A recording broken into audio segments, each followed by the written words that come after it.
السلام عليكم ورحمة الله وبركاته. الحمد لله الذي هدانا لهذا وما كنا لنهتدي لولا أن هدانا الله. فأعوذ بالله السميع العليم من الشيطان الرجيم من همزه ونفخه ونفثه. بسم الله الرحمن الرحيم. وإذ صرفنا إليك نفرا من الجن يستمعون القرآن فلما حضروه قالوا أنصتوا فلما قضي ولوا إلى قومهم منذرين. وقال النبي صلى الله عليه وسلم بل أرجو أن يخرج الله من أصلابهم من يعبد الله وحده لا يشرك به شيئا. رواه البخاري. رب اشرح لي صدري ويسر لي أمري واحلل عقدة من لساني يفقهوا قولي رب زدني علما. سبحانك لا علم لنا إلا ما علمتنا إنك أنت العليم الحكيم. محترم ناظرین اور محترم ناظرات، سیرت کا آج 18واں دن ہے اور آج کی اس نشست میں انشاءاللہ میں پیش کروں گا طائف کے سفر کو.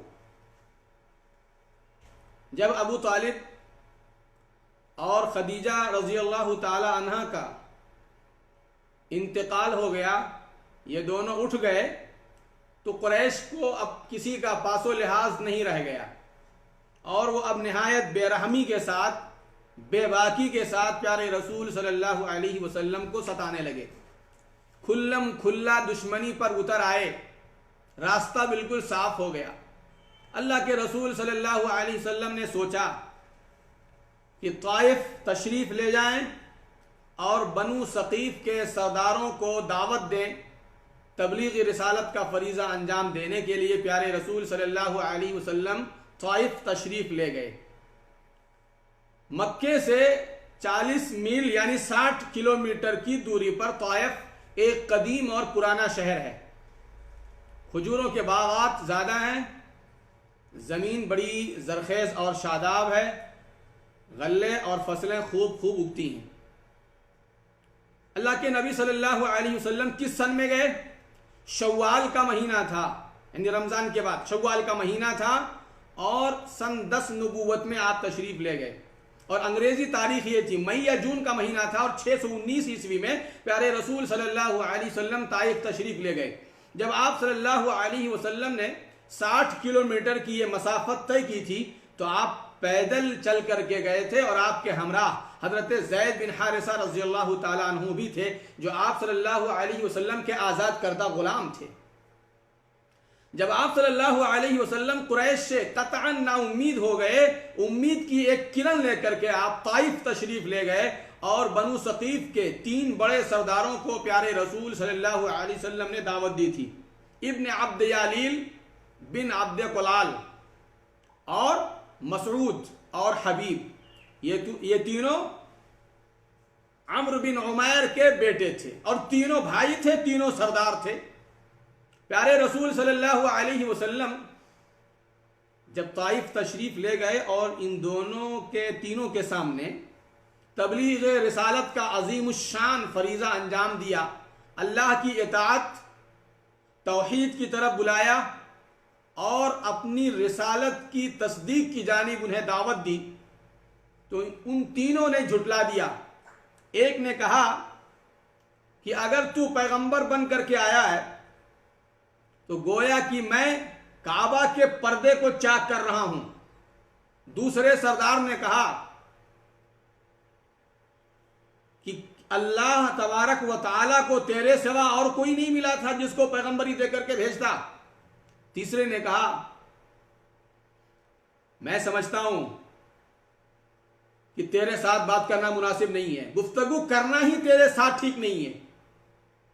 اگر تو سچا ہے تو تیرے ساتھ بات کرنا خلاف ادب ہے، اور اگر تو جھوٹا ہے تو گفتگو کے لائق ہی نہیں. حیرت انگیز ان لوگوں نے جواب دیا. پیارے رسول صلی اللہ علیہ وسلم 10 دن تک قیام کیے رہے، اور بعض لوگوں نے لکھا ہے 10 دن کے بجائے 30 دن یعنی 1 مہینہ آپ نے وہاں قیام فرمایا اور طائف کے بڑے بڑے سرداروں کو آپ دعوت دیتے رہے، لیکن کسی نے آپ کی بات نہیں سنی اور آپ کی حفاظت کے لیے، آپ کی حمایت کے لیے اور آپ کی رسالت کو تصدیق کرنے کے لیے کوئی بھی تیار نہیں ہوا. نتیجہ یہ ہوا کہ آپ صلی اللہ علیہ وسلم مایوس ہو گئے. ہر شخص کا ایک ہی جواب تھا کہ تم میرے شہر سے نکل جاؤ، ان تینوں سرداروں سے اللہ کے نبی نے کہا کہ ٹھیک ہے، اگر تم نے میری بات نہیں مانی ہے تو کوئی بات نہیں، لیکن اس بات کو راز میں رکھنا تاکہ دوسرے لوگ کوئی فتنہ نہ کھڑا کر دیں۔ ان لوگوں نے اس بات کو راز میں نہیں رکھا، لوگوں کو خبر کر دی۔ اور جب آپ صلی اللہ علیہ وسلم تبلیغ رسالت جیسے عظیم الشان فریضے کو انجام دے کر کے وہاں سے واپس ہو رہے تھے، آپ سخت مایوس تھے، انتہائی غمگین تھے، غم زدہ تھے، افسردہ تھے، اس لیے کہ لوگوں نے آپ کی دعوت کو ٹھکرا دیا تھا، آپ کی بات کو قبول نہیں کیا تھا۔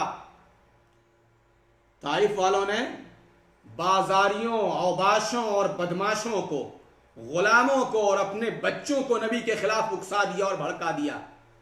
جب آپ صلی اللہ علیہ وسلم طائف سے واپس آنے لگے تو دو رویا ہو کر کے، دو جانب ہو کر کے، دونوں طرف سے لوگ پتھر مارتے، آپ کی ہنسی اڑاتے، گالیاں دیتے، تالیاں بجاتے، آپ کا مذاق اڑاتے، ٹھٹھا کرتے، اور اسی پر بس نہیں کیا بلکہ پتھر بھی برساتے۔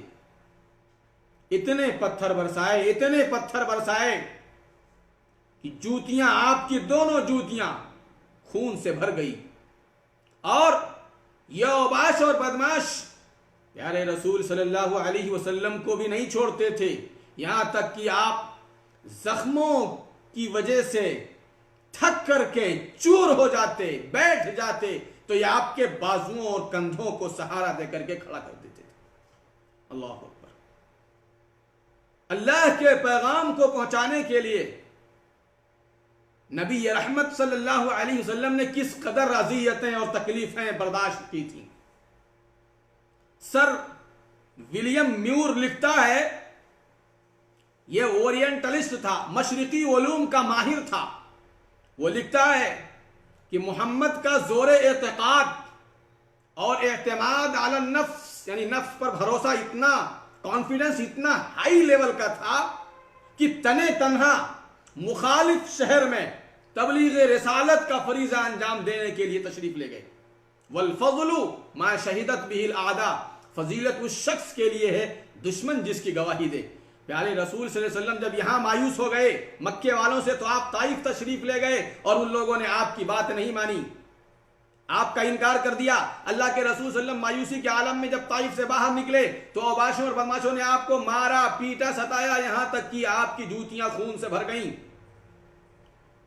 طائف سے قریب 3 میل یعنی تقریباً 4.5 کلومیٹر کی دوری پر یہ واقعہ پیش آیا کہ آپ صلی اللہ علیہ وسلم بے ہوش ہو کر کے گر پڑے۔ زید بن حارثہ رضی اللہ تعالیٰ عنہ حملوں کو روکتے تھے لیکن وہ بھی زخمی ہو گئے تھے۔ پیارے نبی کی حفاظت میں، صیانت میں اور آپ کی حفاظت کے لیے جو وہ کوششیں کر رہے تھے، دفاع کر رہے تھے، اس میں ان کو بھی چوٹیں آئی تھیں۔ اب یہاں ایک واقعہ پیش آتا ہے کہ عتبہ ابن ربیعہ اور شیبہ ابن ربیعہ، عتبہ اور شیبہ یہ ربیعہ کے بیٹے تھے دونوں، ان کا ایک کھجور کا باغ تھا۔ پیارے رسول صلی اللہ علیہ وسلم اس باغ میں تشریف لے گئے اور انگور کی بیل کے سائے میں آپ بیٹھ گئے۔ عتبہ اور شیبہ دونوں کافر تھے لیکن باوجود کفر شریف النفس تھے۔ انہوں نے اپنے ایک عیسائی غلام عداس کے ذریعے سے انگور کا گچھا نبی کی خدمت میں بھیجوایا۔ یہ عداس نے دیکھا کہ اللہ کے رسول صلی اللہ علیہ وسلم نے بسم اللہ کہہ کر کے کھانا شروع کیا تو اس کی حیرانی بڑھ گئی۔ اس نے کہا کہ ہمارے شہر میں تو لوگ بسم اللہ بول کر کے نہیں کھاتے ہیں۔ اللہ کے نبی نے پوچھا تمہارا کیا نام ہے اور تم کہاں کے رہنے والے ہو؟ اس نے کہا میں نینوا کا رہنے والا ہوں اور میرا نام عداس ہے، میں عیسائی ہوں۔ اللہ کے نبی نے کہا اچھا وہ تو یونس بن متہ کا شہر ہے، تو کہا آپ کو کیسے معلوم؟ اللہ کے نبی نے کہا کہ وہ مرد صالح، وہ میرے بھائی ہیں، میں بھی نبی ہوں اور وہ بھی نبی تھے۔ یہ عراق میں پڑتا ہے نینوا شہر۔ اس کے بعد اس کو یہ یقین کرنے میں دیر نہیں لگی کہ آپ اللہ کے سچے رسول ہیں، فوراً اس نے آپ صلی اللہ علیہ وسلم کی پیشانی کو چوما اور آپ کے ہاتھ اور پاؤں کو چوما اور وہ مسلمان ہو گئے۔ عداس رضی اللہ تعالی عنہ۔ طائف میں 2 مسجدیں بنی ہوئی ہیں بالکل قریب میں، مسجد ابن عباس اور مسجد عباس رضی اللہ تعالیٰ عنہ، اور وہاں ایک چٹائی بھی پڑی ہوئی ہے مسجد کے صحن میں، یہ اس بات کے لیے کہ یہی وہ جگہ ہے جہاں اللہ کے نبی صلی اللہ علیہ وسلم نے زخموں کی تاب نہ لا کر کے آرام کیا تھا، یہاں آپ نے اطمینان کا سانس لیا تھا۔ طائف کے سفر میں ایک واقعہ میں نے آپ کے سامنے یہ رکھا کہ طائف کے سرداروں نے آپ کی دعوت کو ٹھکرا دیا۔ چھوٹا واقعہ، جب طائف سے واپسی کے موقع پر یہ پیش